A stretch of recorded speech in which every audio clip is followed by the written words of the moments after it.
이제 세 번째입니다. 현대 사회는 이제 정신보건 영역이 발달이 되고 있습니다. 점점 더 우리나라에도 활성화되고 있죠.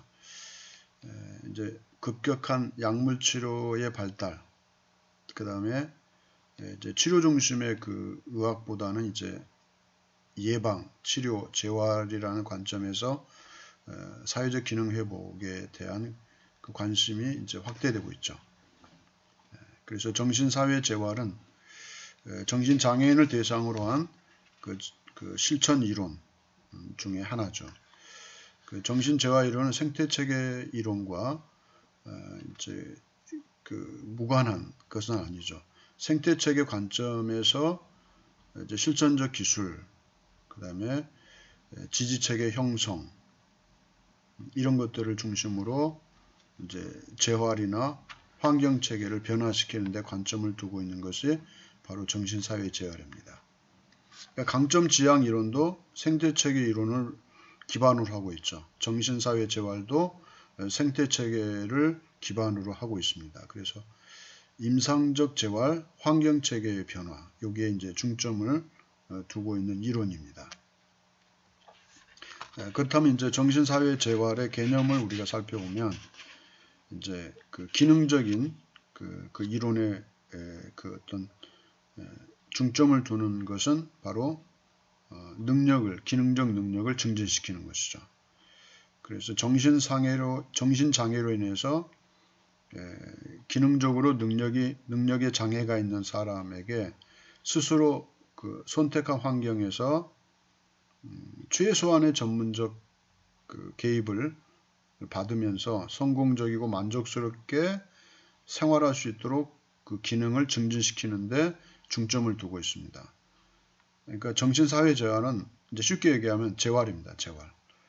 그러니까 기존에 있는 자신의 어떤 신체적 장애를 극복하고 자기에게 주어진 생태 환경에서 잘 적응할 수 있도록 본인이 가지고 있는 강점 지향도 해당되겠죠. 증진시켜주는 것. 이것이 정신사회 재활이라는 것입니다. 그래서 이제 다양한 이 재활은 통합적인 서비스도 제공되는 것이 필수적이고, 그 다음에 클라이언트를 발굴하고 지원하는 것, 그 다음에 기본적인 욕구를 충족시켜주는 것, 또 위기 개입, 정신보건 서비스, 직업 서비스, 지지체계의 확보, 그 다음에 옹호나 보호 등 이런 것들이 바로 통합적으로 그 정신사회 재활에서 활용되는 요소들이죠. 이제 쉽게 얘기하면 생태 환경에서 스스로 잘 적응하고 극복하고 살아갈 수 있도록 돕는 것이죠. 여기에는 이제 그 돕고 지원하는 것들이 다양한 요소들이 있죠. 그 요소들이 앞에서 제안했던 8가지가 거기에 해당되는 것이죠. 그 다음에 이제 포괄적인 서비스를 강조하지만 지속적이고 책임적인 관계를 통해서 서비스가 이렇게 전달될 수 있는, 그리고 사례관리를 통해서 정신장애인의 정신사회 재활을 도모하는 것, 여기에 이제 기여하는 이론이 바로 정신사회 재활 이론입니다. 이제 이렇게 우리가 정신사회 재활의 개념을 살펴봤습니다. 이제 개념은 간단하게 이야기하면 생태 환경에서 정신장애를 가지고 있는 사람이 그 사람의 강점을 최대한 강화시켜서 잘 적응하고 극복하고 생활할 수 있도록 다양한 통합적인 서비스를 지원하고, 또 그것을 통해서 계속해서 사회관리를 통해서 그게 지속적으로 제공될 수 있도록, 그래서 전문적인 개입 기술이라든지 또 그 사람의 성공적으로 만족스러운 생활할 수 있도록 기능을 증진시키는 것, 이러한 것들이 정신사회 재활이라는 의미이다, 정의이다, 개념이다, 이렇게 말할 수 있습니다. 이제 두 번째 보면 재활의 의미, 재활의 원리를 살펴봅니다. 정신사회 재활의 원리는 뭐냐? 구체적으로 어떤 것들이 있는지 13가지 여러분 강의 안에 있습니다. 여기 보면은 정신사회재활의 원리 그랬습니다. 원리. 그 정신재활의 의미와 원리를 우리가 확실하게 이해할 필요가 있습니다. 의미는 이제 개념에서 찾아볼 수 있고 그 의미를 통해서 우리가 원리도 함께 이렇게 정리해 본다면 강점을 강조하는 거 너무나 당연하죠. 개인이 갖고 있는 강점 그 다음에 개별화된 평가와 보살핌 개별화된 그러니까 객관화된 것이 아니라 개별화된 그러니까 개인의 어떤 특성에 맞도록 보살피고 평가하는 것이 필요하다. 지금 여기 미래가 아니라 현재 여기입니다. 지금 이곳에 그 다음에 전문가의 어떤 열정, 열의 그 다음 자기결정, 클라이언트의 자기결정이죠. 환경적 자원의 활용, 정상화, 사회변화, 조기 개입, 취업의 강조, 기술의 습득, 친절한 서비스 환경, 의학적이보다는 사회적. 의학적인 것은 개인을 치료하는 데 중점을 두죠. 치료에. 그런데 사회적이란 이야기는 이제 치료만이 목적이 아니라 재활 그러니까 예방, 정신장애 예방, 그 다음에 치료, 재활까지 그 사회적 기능을 회복시켜주는 그런 관점이라는 이야기입니다. 의학적인 단순 치료인데 예방치료, 재활 세 가지죠. 사회적이라는 이야기는 의학적인 치료, 사회적은 예방, 치료, 그 다음에 재활 이렇게 포함된 것입니다. 이제 그 세 번째 정신사회 재활의 모델에서 정신사회 재활의 모델에서 이제 우리가 찾아볼 수 있는 그 이론적 그 기반에 대해서 살펴볼 것입니다. 정신사회 재활이라는 것은 손상된 것을 회복시켜 주는 것, 기능이나 능력의 장애를 강화시켜서 잘 활용하고 적응할 수 있도록 돕는 것, 그 다음에 불이익을 개선해 주는 것, 이것이 정신사회 재활입니다. 그다음 손상, 능력, 불이익 이 세 가지 차원에서 우리는 살펴보면 도표의 정리가 잘 돼 있죠. 여러분 교과서에도 있고 강의 안에도 이렇게 정리해 놓은 게 있습니다. 손상 측면, 그 다음에 능력장애, 불이익 이렇게 구분해서 세 가지로 도표로 제시했습니다. 여러분이 살펴보시면 되겠습니다. 그 다음에 재활과 치료, 재활과 치료. 여기 보면 재활과 치료인데 재활은 뭡니까? 재활은 이제 예방도 있고 치료도 있고 재활이 있죠. 이제 치료는 그 손상에 중점을 두는 거죠. 손상을 치료하기 때문에 손상이 뭔지 그 원인이 뭔지 손상에 이제 포커스를 둡니다. 재활은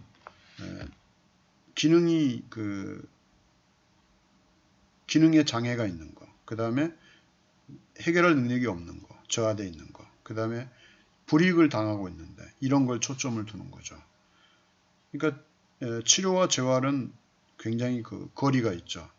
치료는 단순히 손상에 중점을 두는데 재활은 개인의 능력이 저하된 부분, 불이익을 당하고 있지 않나 확인하는 거, 그 다음에 어떤 기능적인 능력이 부족해서 그 생활하는 데 어려움을 겪는 거, 이런 것들을 우리가 구체적으로 그것이 뭔지를 확인하고 찾아볼 필요가 있는 것입니다. 그래서 다른 말로 말하면 재활치료 이게 더 적합하죠. 재활치료. 그 정신사회 재활 이론은 바로 재활치료라는 그런 이야기로 우리가 혼합해서 조금 접근할 필요가 있는 것입니다. 그래서 재활의 관점, 치료의 관점에서 재활이 표방하고 있는 것, 치료가 표방하고 있는 것이 뭐냐 살펴보면 재활은 구체적 환경 속에서 기능을 개선시키고 만족감을 증대시키는 것. 이것이 이제 재활의 주 목적이죠. 사명이죠. 치료는 치료, 증상 경감, 치료적 통찰의 발달 이런 데 중점을 두고 있는 것입니다. 이제 이론에서 보면 재활은 인과 이론이 아닙니다. 원인과 결과가 아니죠. 근데 치료는 원인과 결과에 중점을 두죠. 그리고 개입 방법의 특성을 결정짓는 거죠. 그래서 재활과 치료의 그 초점은 전혀 다르다는 것을 알 수 있습니다. 또 진단 내용에서 보면 재활은 현재 요구되는 기술과 지원을 측정하는 데 중점을 두죠. 치료는 증상과 가능한 원인을 측정하는 거죠. 증상과 또는 원인을 측정하는 데 중점을 두고 있습니다. 내용에서 여러분 이제 도표에서 재활과 치료에 대해서 잘 정리되어 있는 것을 우리가 찾아볼 수 있습니다. 그렇다면 이제 마지막 부분에서 정신사회 재활이 왜 중요하냐, 중요성에 대해서. 정신사회 재활은 앞에서 살펴봤듯이 그 개인의 어떤 기능의 약화, 어떤 또 능력이 없는 것, 또 불이익을 당하는 것, 이제 소외되는 것, 이런 것들을 이제 보충하고 복구해주고 회복시키는 거죠. 그 다음에 이제 생태 체계 안에서 강점도 강화하고, 그 다음에 기능을 잘 이렇게 발휘할 수 있도록 지원하는 것. 그래서 예방이나 치료나 재활, 여기에 이제 포커스가 맞춰져 있죠. 그 정신사회 재활은 이 세 가지, 예방, 치료, 그 다음에 재활. 그러나 이제 치료적 관점에서는 임상적이기보다는 치료적 관점에서는 그 손상이 뭔지, 그 원인과 결과에 포커스를 맞추고 있죠. 그래서 우리는 이렇게 의료적 접근보다는 사회적 접근에서 개인과 또 가족, 그 지역사회 모든 자원들을 동원해서 이제 정신사회 재활 이론의 중점에서 우리는 예방하고 치료하고 그 다음에 재활하는 것, 이 모든 서비스를 사회적 관점에서 지원하는 것이 매우 중요하죠. 그래서 정신사회 재활에 대해서 우리가 잘 이해할 필요가 있습니다. 중요성은 첫 번째, 이제 정신치료의 주류를 이루었던 것이 약물치료였는데, 약물치료는 증상을 감소시키는 거죠.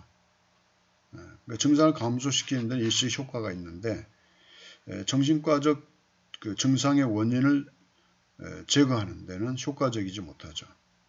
그래서 그 정신사회 재활이 필요하다는 것입니다. 증상을 감소시키지만 원인은 제거하지 못하는 거죠. 이게 보통 이제 약도 마찬가지죠. 증상을 감소시키지만 원인 제거에는 좀 시간이 걸리는 거죠. 그 두 번째는 정신장애인은 작은 스트레스에도 정신병리를 나타낼 수 있죠. 그래서 둘러싼 환경, 전문가, 지역사회, 사회제도 또는 이제 그 친구도 될 수 있죠. 이러한 그 가족, 이런 정신 장애인에게 스트레스를 줄일 수 있는 방향으로 재조직이 필요합니다. 그러니까 정신병리에서 볼 때는 작은 스트레스에서도 이제 심한 스트레스를 증상을 나타냅니다. 때문에 이제 생태체계 환경, 가족, 그 다음에 전문가 집단, 지역사회, 사회적 어떤 이런 제도, 이런 개방체계 안에 있는 모든 네트워크를 형성해서 스트레스를 이렇게 감소시킬 수 있는 방향으로 그 지원체계를 재조정할 필요가 있는 거죠. 그래야만 정신장애인이 어려운 환경에서도 잘 적응하고 극복할 수 있고 일상생활을 할 수 있는 것입니다. 이런 것들을 우리가 고려하고 필요하기 때문에 이것은 우리가 중요하게 여겨야 된다. 그렇게 말하는 것입니다. 세 번째는 일상생활에 그 필요한 기능이 결여되어 있어요. 그럴 수밖에 없죠. 그래서 결여된 기능을 보완하고 지원해 줘야 되기 때문에 정신사회 재활은 매우 중요하다는 것이죠. 그러니까 일상생활 할 수가 없죠. 그리고 그 기능이 결여되어 있기 때문에 결여된 기능을 보완하고 지원하는 것은 너무나 당연한 것이죠. 여러분이 이제 길을 건너는데 이렇게 장애인이 휠체어를 끌고 오다가 이제 턱이 너무 높아요. 지금은 이제 최대한 모든 것이 이제 시설이 장애인을 위주로 전부 다 턱을 낮추었죠. 근데 어느 순간 낮춰진 턱이 없고 장애물이 있고 턱이 높아요. 혼자는 갈 수 없어요. 그러면 이제 주변에 지나가는 사람이 도와주겠죠. 이게 뭐냐면 정신사회 재활에서 보는 이론이죠. 이처럼 주변에 있는 사람들이 이제 그들을 이제 부족한 그 기능을 채워주는 것이죠. 이거는 뭐냐면 정신 그 장애를 가진 사람들에 대한 일반 사람들의 그 관점이죠. 시각. 이런 것들이 굉장히 중요하죠. 그래서 사회적 자원이고 사회적 지원 자원인데 인식의 변화, 그 다음에 그 장애를 가진 정신장애를 가진 사람들을 어떻게 우리가 지원할 수 있는지 도울 수 있는지 이런 것들을 일반인이 평상시에 이해하고 이렇게 마음의 준비가 돼 있다면 굉장히 빠른 속도로 지원이 가능할 것입니다. 그런데 어떤 장애에 대한 인식도 부족하지 그들의 기능이 어떤 부분에서 약한지도 모르죠. 어떻게 도와줘야 될지도 이제 모르는 상황이 되는 것입니다. 이때는 이제 돕고 싶어도 이제 지원할 수 없는 거죠. 이러한 것들을 우리가 고려해서 지원하는 그런 필요성이 강조되고 있는 거죠.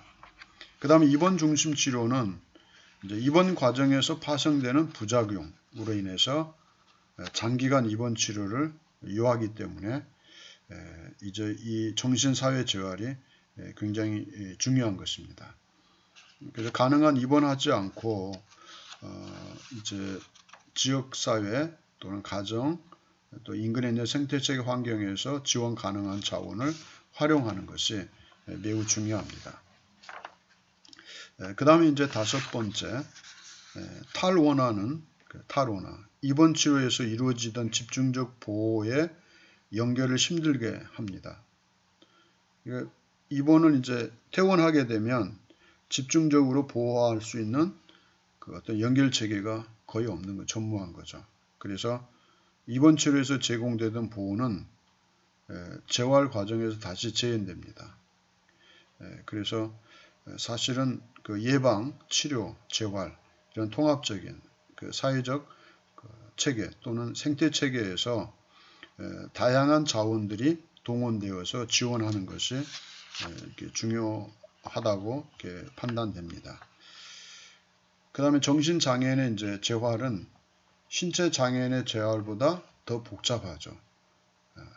그래서 정신장애인을 케어하는 것에 있어서 우리가 단순히 신체 장애인을 대하는 것보다 좀 복합적인 복잡한 그런 것들을 좀 이해하고 미리 준비할 필요가 있습니다. 일곱 번째는 정신사회 재활의 대상은 정신장애인에게만 이제 국한되는 것으로 우리가 알고 있는데 이거 장애인 해당자만 아니라 그 생태 환경까지도 관심을 가져야 됩니다. 그래서 장애인을 비롯한 그 개인이 속한 생태 환경도 함께 변화시킬 수 있는 그런 어떤 복합적인 서비스가 필요합니다. 그래서 정신장애를 가진 사람만이 아니라 그 사람이 안고 있는 그 사람이 가지고 있는 생태 환경도 함께 재활의 대상이 되는 것입니다. 예를 들면 가족이라 그러면 정신장애인을 가족 구성으로 가지고 있는 그 가정의 다른 가족 구성원들을 대상으로 어떻게 이 장애를 갖고 있는 약화된 그 기능을 적응 가능하도록 그 일상생활이 가능하도록 지원하는 그 모든 것들이 서로 협력해서 지원 체계가 구축돼야 되기 때문입니다. 이제 마지막 여덟 번째입니다. 여기에 보면은 정신장애인은 대부분 타인과 긴밀한 유대관계를 맺는데 한계가 있죠. 그래서 소외되거나 고립됩니다. 그래서 정신사회 재활에서는 대인관계를 더 중시 여깁니다. 그리고 그 대인관계 속에서 원조가 가능하도록 구축하고 형성하는 것이 바로 정신사회 재활의 이론입니다. 이제 더 구체적으로 말하면 정신장애인은 개인이죠. 개인이 속한 생태 환경에 있는 모든 관계되어 있는 사람들이 그 사람을 어떻게 원조하고 지원해야 될지 거기에 포커스를 맞추는 거죠. 그래서 한 사람의 그 장애인이 있다면 가족, 친구, 그 지역사회가 어떻게 그를 케어할지에 대해서 우리는 생각해 봐야 됩니다. 그래서 모든 동원 가능한 자원을 통해서 통합적으로 서비스를 제공하고 지원하는 것은 너무나 당연한 것이죠. 이런 부분도 우리가 함께 살펴봤습니다. 여러분 이제 정신 사회재활 또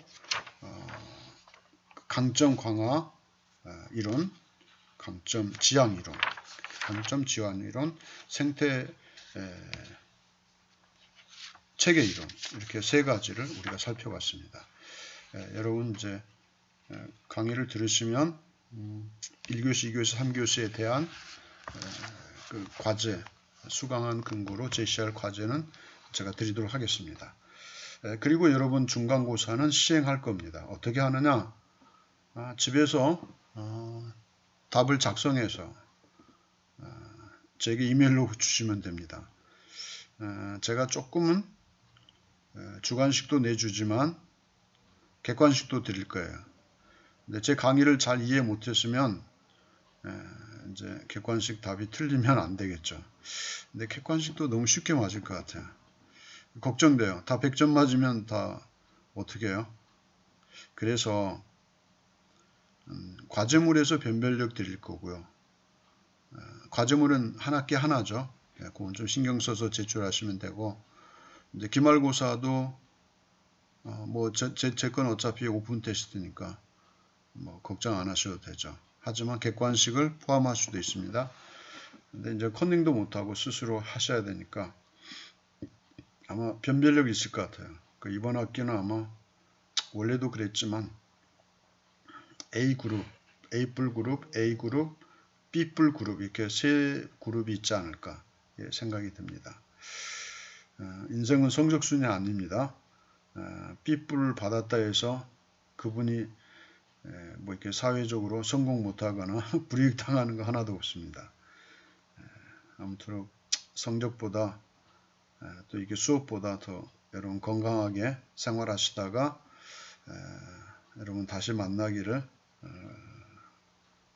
기원합니다. 여러분 또 이렇게 영상으로 편지를 드리는데 모두 건강하시길 바랍니다. 감사합니다. 여기서 마치겠습니다.